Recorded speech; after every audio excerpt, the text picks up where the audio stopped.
Now, if you're trying to make some money on Steam and you don't really know what to do, I've got the perfect opportunity for you with 8 different methods. Let's hop on into it. The first one is going to be flipping skins or flipping any items on the Steam market. Now, if you're not familiar with this method, it takes a while to explain, so I've got a full video, but I'm going to give you the breakdown. Basically, we're looking for the gap between the buy order price and the sell order price. Usually people are just a little bit too lazy, and we can take advantage of this and make some decent money slowly over time. What we're going to be looking for is skins like this. This is the XM1014 Quicksilver in field tested. What we're going to be looking for is a margin that is at least positive using the Steam inventory helper. It's going to be very useful just to have that on. You can click it and you can see exactly what the margin is. We're looking for at least a 0% margin because usually we can squeeze an extra cent or two on both ends. Therefore, we're going to be putting a buy order at 19 cents. We're going to be selling off our skins at 24 cents and making a 2-cent profit for every single item that comes into our inventory. It's not going to be quick. It's not going to be easy, but you're going to be able to throw it up, and over time they're going to slowly roll in and you're going to make that money. The most important part about this is you can place up to 10 times your current Steam balance and buy order, so we're going to be utilizing that. And the other thing is also try and make sure you throw in some items that potentially have trade up potential. These are going to be a lot of the skins that people just instantly quick sell off to a buy order, and if you get a really good float, it could go for some extra value as well, making it much worth your while. Skin Swap is today's sponsor, and they're also sponsoring you with the top link in the description. They're here to cater to all of your CS2 and Rust skins need, as they're the top place for buying on some brand new skins, selling off your old skins, or trading your new CS2 skins for some new ones as well. They've got everything, and transactions are taking under 30 seconds right now. They also offer the most competitive rate out there as a massive 40% deposit bonus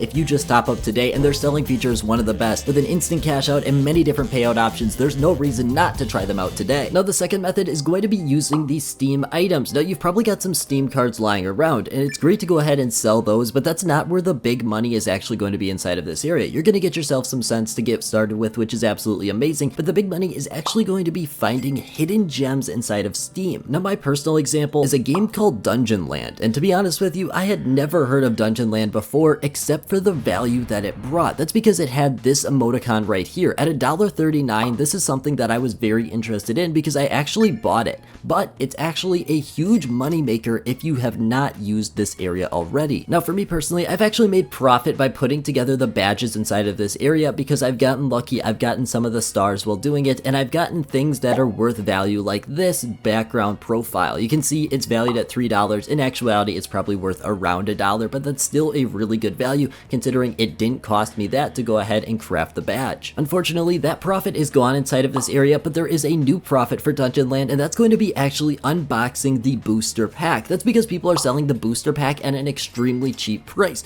To create one of these booster packs, it's going to cost you 857 gems, which is valued at roughly 35-ish cents, depending on what a sack of gems, which contains 1,000 gems, is sitting at. But we can see that it's only selling at 21 cents on the Steam market, and the cards inside of it range significantly, but they're all valued at nearly 10 cents a piece. Because of this, it just takes you not getting unlucky to make a decent amount of profit while doing this, because some of the cards are valued at 20-ish cents, and they're all equal odds to get it. Plus, that doesn't even include your odds of getting a foil or an extra extremely expensive sticker, and this is going to be a great option if you can find other Steam games like this and just grind it out slowly over time. You're going to be making a ton of profit as long as you don't let anyone know. Method number 3 is going to be Tradeups. Now, Tradeups are an area that I have made so much money in, it's not even funny. I've gone from nothing to a knife, from nothing to gloves, and made so much more videos about Tradeups. There is tons of them out there, and they are super profitable if you do them correctly. Now, we're going to be utilizing a website called Tradeups Buy. They're not a sponsor, but they're just a calculator to help you understand if the trade up you're about to do is going to be worthwhile. What we're going to do is scroll down and we'll look at profitability. If profitability is over 100%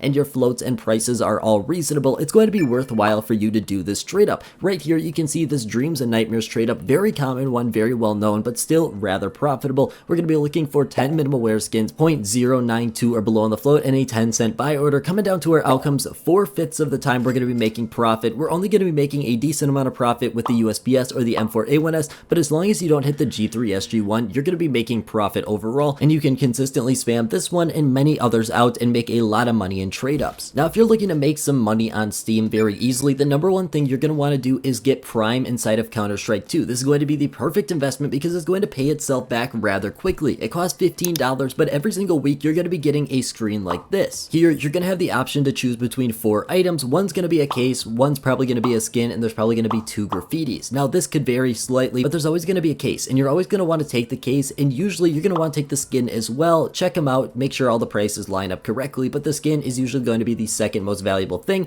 You pick both of these together, you're probably going to be looking at potentially 50-ish cents on average every single week. It's going to be a very great source of income for you not really doing anything other than enjoying the game. Method number 5 is going to be events. Now when we're talking events, it's very broad, but roughly it translates to being first to something. Talking about a brand new case, it's going to be $25, $30 in the first couple hours of it releasing. If you can get it then, that's a ton of money to be made. Talking about an operation, if you're one of the first people to an operation, there's so much money to be made because the market is going to adjust because of the implementations that the update brought. And when we're talking about overall brand new items added into the game for a major, being one of the first people to put a buy order on something for 3 cents is actually something that pays off rather significantly. I've done it in the past and I've made 6,000% returns on this because I buy something for 3 cents and I sell it for $2 a couple times. It's very easy, it takes you 2 seconds, and it's going to be a ton of money that really you shouldn't be missing out on. Method number 6 is what I call outside sources. There's 3 big things inside of this. First up, we're going to be trying to enter into all the giveaways and freebies we can because usually it takes 2 seconds and you can probably win one once in a while. Second of all, we're trying to check out websites like Free Cash. If you need the first $15 to buy Prime because that's a great investment, highly suggest you check them out. I'll leave the link in the description. They're reputable, they're safe. Third is going to be going out into the real world and working as well. If you're trying to earn that first $15 or get a little capital to get going here, I highly suggest you find an opportunity to do that. Method number 7 is going to be investing, and this is an investing based channel, so I've got so much experience inside of this area, but if it doesn't prove it enough, this is my previous investments right here. I've made so much money inside of this area, and it comes down to a couple big things. First up, we're going to be looking for safe but profitable investments. Usually this is cases, this is something we've really prioritized. Secondly, we're going to be using data to back up all of our decisions. We've got tons of data on this channel that are going to help you make the most informed decision to make sure you're investing into things that people actually want, people are finding desirable, and at the end of the day, the supply on them is decreasing as well. Now for investing, you really need to do your own research. I am a great source, but don't take my opinion as what you should do. You need to make sure you're making your own decisions and you're following that. So many people are trying to mislead you inside of the investing scene because they want your money. I am not that way, but I highly suggest you make sure you find your own unbiased sources to make sure you're getting all the information that you need. Method number 8 is going to be actually what you should be avoiding. First up, talking about scams. There's a lot of API scams out there, but there's also a lot of people that are going to promise you a lot, make things seem like they're significantly better than they actually are in order to try and get you to sign up for maybe a gambling website. Make sure that you're interacting with them in a certain way. Just avoid these altogether. They're not going to be worth your time. Second of which is going to be trading. Unfortunately, there is no way for you to make money trading if you don't have at least a $5,000 inventory, unless you're looking to make a singular cent on a trade that's going to take 7 days to go through. Unfortunately, trading is just not profitable unless you have a huge inventory, just because of the 7-day trade hold and because everyone at a lower level is only trading for profit. That's all I got. Thank you so much for watching. Hope you have a great rest of your day.